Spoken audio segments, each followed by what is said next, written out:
Oundoussi, vendredi 30 juin, la ministre de la Solidarité, de la Femme et de la Protection de l'Enfant est attendue ici dans cette salle où se sont rassemblés ces hommes et ces femmes. Les visages sont graves, marqués par la fatigue. La pluie est passée par Oundoussi. Elle a fait 2 morts. À quelques kilomètres de cette localité troublée par les incessantes pluies, Tiasalé, la commune offre le même tableau. La journée du 24 juin, un samedi noir pour la commune, il a plu sans interruption 24 heures sur 24. Conséquence de pluie, le fils de cet homme a été emporté par l'eau.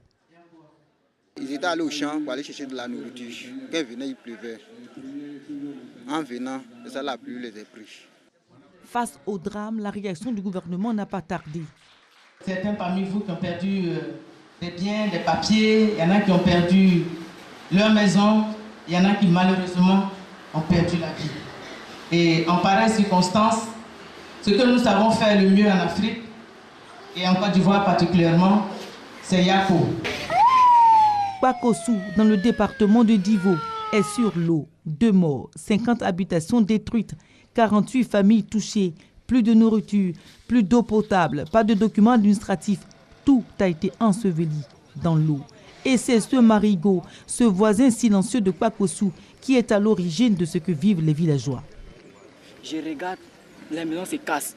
Je prends les deux petits, je les mets sur la terrasse et dis, les enfants, comme il y a ma femme et puis mes enfants, c'est enfants des gens, il y a les déposer d'abord, on va me retenir pour venir vous prendre. Restez sur la terrasse, ne bougez pas. Donc je suis parti déposer les enfants. Je reviens, l'eau m'a arrivé là. Je crie, Kwadjo, Kwasibakan, je crie les noms, personne ne répond.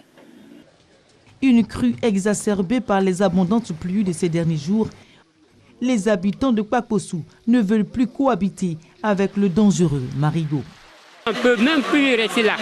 Toutes les maisons sont cassées. Déplacer le village, une solution déjà envisagée par les cadres de la région.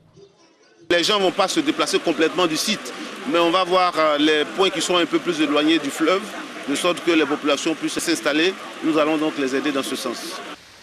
Samedi 1er juillet, sur la route de Pont-Brimé, village situé à 10 km de San Pedro. La route qui mène à Pont-Brimé est elle-même brimée par la pluie. Son état de dégradation peut décourager toutes les bonnes volontés. Mais quand la ministre Mariatou Kone arrive à destination avec sa délégation, le constat est frappant. Il n'y a même pas 2 mètres entre là et ici. Le message de l'émissaire du gouvernement est aussi clair. Les populations doivent quitter les zones à risque. Notre objectif, c'est d'apporter le sourire aux populations et non venir toujours faire de la compassion. Donc il faut que les populations partent des zones à risque. Là où l'eau n'a pas encore fait de dégâts, mais où on sait que l'eau va faire des dégâts parce que c'est prévisible, il faut que les populations partent parce qu'on les a bien informés que ce sont des zones à risque. Les messages sont passés. Il faut que les populations soient relogées ailleurs.